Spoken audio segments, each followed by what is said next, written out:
ये बेस्ड है, ये नील्स ओके, ये नील्स बोर का एक्सपेरिमेंट नहीं है, ये नील्स बोर का जो एटॉमिक मॉडल है वो नहीं है।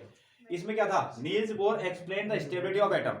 नील्स बोर ने क्या किया था कि एटम किस तरीके से स्टेबल है उसके बारे में हमको बताया था। फर्स्ट ऑफ ऑल जैसे विच इज रदरफोर्ड ने कहा था, यहाँ देखो रदरफोर्ड ने क्या कहा था कि जो इलेक्ट्रॉन्स होते हैं वो लगातार क्या करेंगे, न्यूक्लियस के चारों रिवोल्यूशन करते हैं, तो उसके कारण क्या होगी थी, अनस्टेबिलिटी आ गई थी, instability which means when electrons revolve around the nucleus then it radiate continuously energy and finally it ये क्या हो जाएगा, ये आपका न्यूक्लियस में आके गिर जाएगा और न्यूक्लियस को क्या कर देगा, डिस्ट्रॉय कर देगा।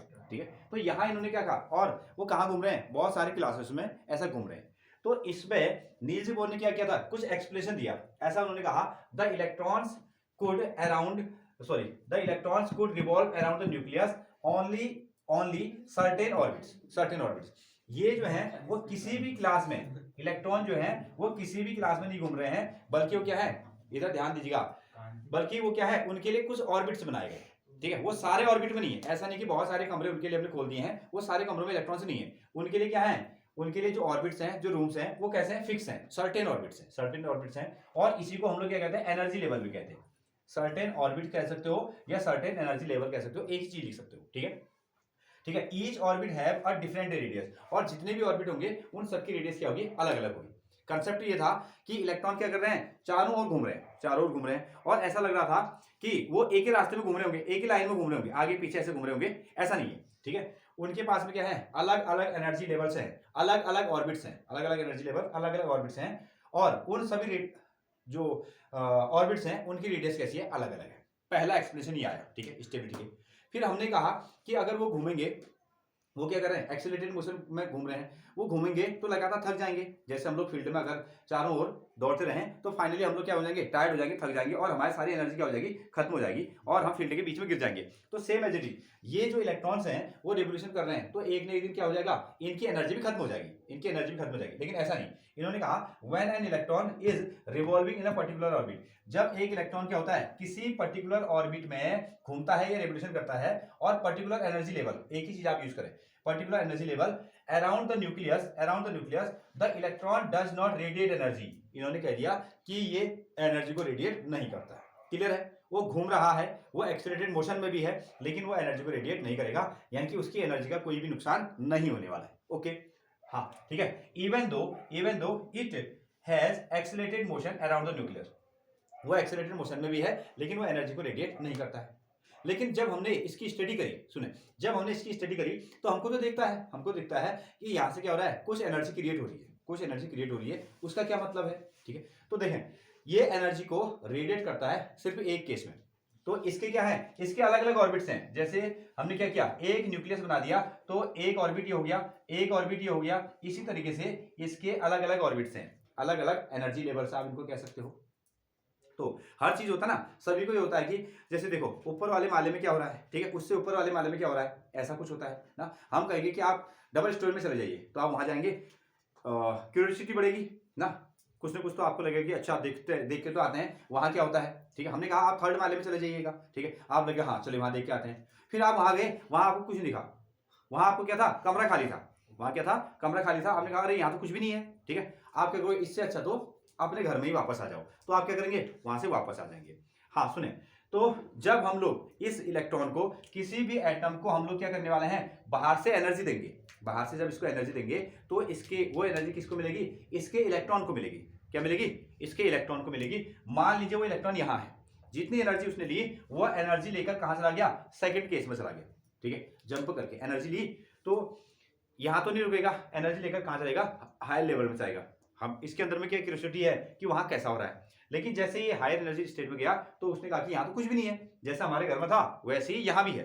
ठीक है, अब क्या करेगा, ये मुझे वापस जाना चाहिए, ऐसा सोचेगा। और जब ये वापस आएगा तो जो एनर्जी इसने ली थी उस एनर्जी को वापस करना पड़ेगा, क्योंकि यहाँ ये इतनी एनर्जी को रख नहीं सकता है। बस यही इसकी कहानी है। ठीक है, इसलिए जो एनर्जी का आपको इमेजन दिखता है तो वो कब है, जब हम एटम्स को बाहर से एक्साइट करेंगे, एनर्जी देंगे या गर्म करेंगे, तो वो एनर्जी इसके इलेक्ट्रॉन को मिलेगी।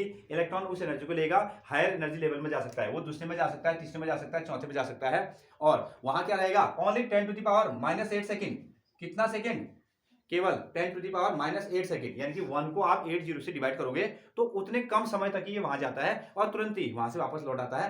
और लौटते वक्त क्या करेगा, ये उस रेडिएशन को, जो एनर्जी इसने ली थी, उसको रेडिएशन के फॉर्मेट में, इलेक्ट्रोमैग्नेटिक रेडिएशन के फॉर्मेट में रिलीज करता है। ये इसका है, ठीक है। लेकिन हमने आपको इतना नहीं दिखाया, हमने सिंपली ये लिखा दिया कि पहले वाले एक्सप्रेशन में इलेक्ट्रॉन जो है वो हर क्लास में घूमते हैं, उनके लिए क्या बनाई गई है, एनर्जी लेवल्स या फिक्स ऑर्बिट्स बनाए गए हैं। वहां क्या हो रहे हैं, घूम रहे हैं और हर एक ऑर्बिट की अलग अलग रेडियस है। पहला एक्सप्लेनेशन। दूसरी चीज, ये जब इलेक्ट्रॉन में घूम रहे हैं, इलेक्ट्रॉन जब रेडियस में घूम रहे हैं, वो एक्सेलरेटेड मोशन है, वो एक्सेलरेटेड मोशन है। एक्सेलरेटेड मोशन होने के बावजूद भी ये क्या कर रहे हैं, एनर्जी का क्रिएशन नहीं कर रहे हैं। फिलहाल के लिए हम इतना ही लिखने वाले हैं, ओके। हाँ, तो इसके बेस पर जो हमारे नील्स बोर थे, दैट वाज टाइम ऑफ 1913, इन्होंने अपना एक एटॉमिक मॉडल दिया है, ठीक है। अब हम लोग उसको लिखेंगे। हाँ, हेडिंग लगाएगा atomic model of Niels Bohr atomic model. तो देखिए, हाँ यहाँ ध्यान दो। सो बोर से एटॉमिक मॉडल, तो बोर ने जो अपना एटॉमिक मॉडल बनाया उसके बाद में ना, तो उसमें क्या बता रहे हैं कि एटम का स्ट्रक्चर किस तरीके से है। तो बोर्स का जब एटॉमिक मॉडल आएगा तो आपको ये आंसर लिखना है। So first of all, an atom is made up of 3 particles called electrons, protons and neutrons. तो उन्होंने कहा कि एक जो एटम्स है वो क्या है, 3 टाइप्स ऑफ पार्टिकल से बना है, जिनको हम लोग क्या कहते हैं, इलेक्ट्रॉन्स, प्रोटॉन्स एंड आपके न्यूट्रॉन्स है, ठीक है। फिर उनके बाद में उन्होंने कहा कि इलेक्ट्रॉन्स के पास में क्या चार्ज होगा, नेगेटिव चार्ज। प्रोटॉन के पास में क्या चार्ज होने वाला है, पॉजिटिव चार्ज। और the third one is neutron. Neutrons are neutral. ये कैसे पार्टिकल्स हैं, ये न्यूट्रल हैं, इनके पास में कोई भी चार्ज नहीं होगा। एक पॉइंट ये बना। दूसरा, अब हमने कहा कि इनका थोड़ा सा पता आप बताइए, ठीक है। So where they are located, so this one, the protons and neutrons are located in a small center of the atom, ठीक है। एटम के एक स्मॉल सेंटर में ये लोग रहते हैं और उसको हम लोग क्या कहते हैं, nucleus. This particular point is known as nucleus of the atom. ये दूसरा नंबर। हाँ, अब कहा कि आप क्या कीजिए, इलेक्ट्रॉन का पता भी बताइए ना। तो the electrons revolves rapidly around the nucleus. जो इलेक्ट्रॉन्स होते हैं वो क्या करते हैं, न्यूक्लियस के अराउंड रेवोल्यूशन करते हैं इन दी फिक्स्ड सर्कुलर पाथ। और वो जो सर्कुलर पाथ है वो कैसे हैं, फिक्स्ड हैं, और उनको नाम भी दिया गया, ठीक है, कॉल्ड एनर्जी लेवल। दूसरी चीज, फिक्स्ड सर्कुलर पाथ भी कह सकते हो और एनर्जी लेवल भी कह सकते हो, नेम्ड है। और साथ में सेल्स भी आप इसको कह सकते हो, सेल भी कहते हो। अगर आपको नाम देना पड़ेगा तो क्या, number, first cell, second cell, third, fourth, इस तरीके से कह सकते हो, या nth सेल। और दूसरी ओर इंग्लिश के अल्फाबेट भी हम इसमें यूज करते हैं, KLMNOP, इतना तक, ऐसा हम इसको कहते हैं, ठीक है। पहले कमरे का पता है, 1 2 3 4 5 सो ऑन, और दिस वन इज KLMN, इस तरीके से ये दिया, ठीक है। हाँ, ये 3 पॉइंट हो गए। नेक्स्ट पॉइंट इसमें लिखें, नेक्स्ट वन।